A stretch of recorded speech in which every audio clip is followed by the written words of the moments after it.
السلام علیکم ورحمۃ اللہ وبرکاتہ نحمدہ ونصلی علی رسولہ الکریم اما بعد فاعوذ باللہ من الشیطان الرجیم بسم اللہ الرحمن الرحیم رب اشرح لی صدری ویسر لی امری واحلل عقدۃ من لسانی یفقہوا قولی اللہم لک الحمد انت قیم السماوات والارض ومن فیہن ولک الحمد لک ملک السماوات والارض ومن فیہن ولک الحمد انت نور السماوات والارض ولک الحمد انت ملک السماوات والارض ولک الحمد انت الحق ووعدک الحق ولقاؤک حق وقولک حق والجنت الحق والنار حق والنبیون حق۔ اے اللہ، ہر طرح کی تعریف تیرے ہی لیے ہے۔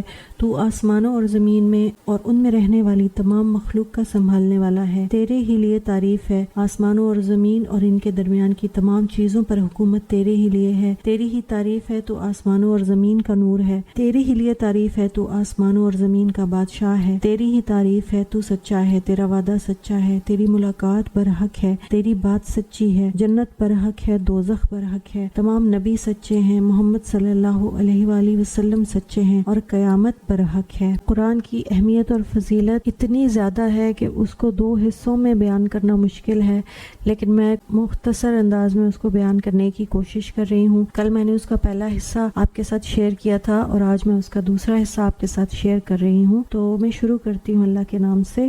قرآن مجید پڑھنے کا مقصد ہونا چاہیے کہ ہمارے ایمان میں اضافہ ہو۔ کوشش کرنی چاہیے کہ صرف قرآن کو صرف کانوں سے نہ سنیں بلکہ اس کو اپنے دلوں پر لیں۔ اللہ کے ذکر سے دلوں کی حالت بدل جاتی ہے اور دلوں کو اطمینان نصیب ہوتا ہے۔ جو صحیح معنوں میں اللہ کا ذکر کرتے ہیں، اس کا کلام سنتے ہیں، تو ان کے دلوں کا حال کیا ہو جاتا ہے۔ بعض لوگوں کے بارے میں کہا جاتا ہے کہ جب ان کے پاس اللہ تعالیٰ کی آیات پڑھی جاتی تو وہ اس کا اتنا گہرا اثر لیتے تھے کہ بیمار پڑ جاتے تھے اور لوگ ان کی عیادت کے لیے جاتے تھے۔ لیکن ہمارے دلوں کی سختی کا کیا حال ہے؟ ہم پر خوف کی آیات پڑھی جائیں تو ہم ایسے گزر جاتے ہیں جیسے کوئی معمولی سی بات ہو۔ حقیقی مومن وہ ہوتا ہے جو آیات سن کر ڈر جاتا ہے اور اثر قبول کرتا ہے، ان کی یقین میں اضافہ ہوتا ہے۔ کوئی بھی عمل جب ہم اچھی نیت سے کرتے ہیں تو اس کا پھل بھی اچھا ہوتا ہے۔ تو قرآن پڑھنے کے وقت ہماری نیت اچھی ہونی چاہیے، اور ایک وقت میں صرف ایک نیت نہیں بلکہ کئی نیتیں ہو سکتی ہیں۔ تو پھر سوال یہ پیدا ہوتا ہے کہ ہماری نیت کیا ہونی چاہیے؟ سب سے ضروری نیت اللہ کی رضا ہے۔ اللہ کا کلام اللہ کی رضا کے لیے اور خوشی کے لیے پڑھنا چاہیے۔ اور دوسرا یہ کہ نیکیوں میں اضافہ کرنے کے لیے اس کو ایک تجارت سمجھیں، جیسے آپ ایک بزنس کرنے کے لیے آئے ہیں، کیونکہ قرآن میں آتا ہے کہ بے شک جو لوگ اللہ کی کتاب پڑھتے ہیں اور وہ نماز قائم کرتے ہیں اور اس میں سے جو ہم نے انہیں دیا ہے پوشیدہ اور ظاہر خرچ کرتے ہیں، وہ ایسی تجارت کی امید رکھتے ہیں جو کبھی برباد نہ ہوگی۔ یہ تجارت جو آپ کریں گے یہ کبھی ضائع نہیں ہوگی، اس میں صرف نفع ہی نفع ہے اور پروفٹ ہی پروفٹ نکلے گا۔ تیسرا یہ کہ دل کو آباد کرنے کی نیت، کیونکہ قرآن کے بغیر دل ویران ہو جاتے ہیں۔ قرآن ایک بارش کی طرح ہے جو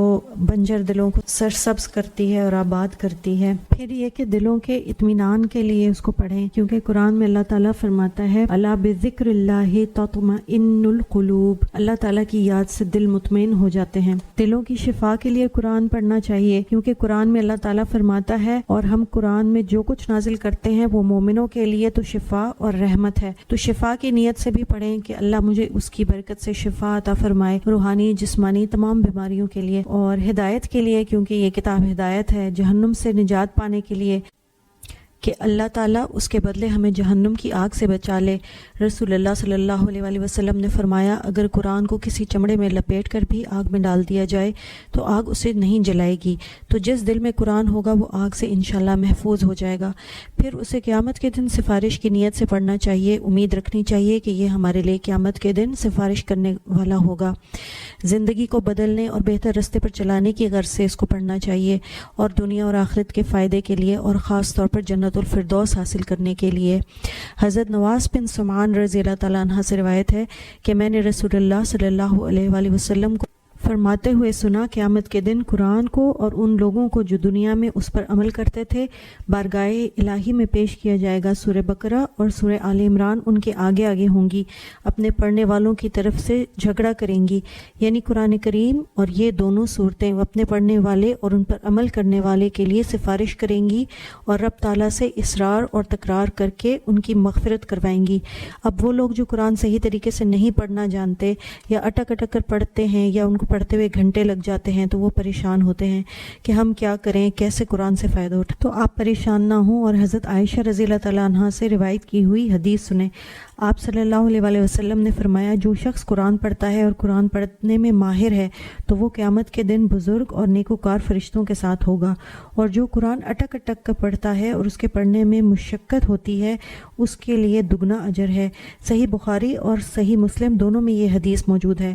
یعنی جو دوسرا شخص ہے جو حافظ نہیں ہے تجوید اور اس کے رول سے واقف نہیں ہے اور اس وجہ سے قرآن روانی اور خوبصورتی سے نہیں پڑھ سکتا، لیکن اس کے باوجود وہ ذوق و شوق سے پڑھتا ہے، لیکن اٹک اٹک کر اور مشقت برداشت کر کے پڑھتا ہے، اس مشقت کی وجہ سے اس کے لیے دگنا اجر ہے۔